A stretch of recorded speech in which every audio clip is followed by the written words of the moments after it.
two types of art processes. The first, I'm inspired, and the piece is finished in an hour in one sitting. The second, I'm sat in front of an empty canvas for hours on end. Today, I'll be showing the first one because, honestly, who wants to see me sit and stare at the wall for 5 minutes? I start with a sketch using a customized brush that's been through thick and thin with me. The sketching stage is messy, unorganized, and oftentimes only the original artist will understand the idea behind it. This stage is where the artist's mind is free to roam, free to experiment. There is no going wrong when you're sketching. After that, most like to clean it up or follow the sketch with line art. But I prefer to paint over my sketch with a wider brush, which I use mainly for coloring and rendering. I start my coloring process with a big shape of one color. Usually the base color or the color I've decided will be the most prominent.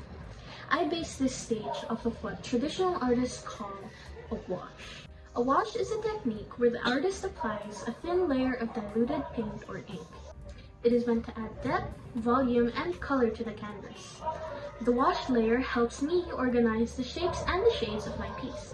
Like many others, I find a blank white canvas daunting. After the initial layer of color, I add the details. This is where my coloring and rendering processes begin to merge. In digital art, rendering refers to the act of finalizing a piece of art with the help of computer effects. Rendering is the final stage of my art process, and when I'm finally content with the output, I declare the piece finished. Not all processes are the same, even for the same artist. Making one piece can take barely an hour and feel like a breeze, while making another can make you never want to pick up a brush again. I shared my process in the hopes that it might be able to help others the way previous artists have helped me.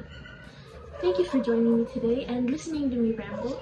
I hope you learned something, be it technical or linguistic. Okay na yan.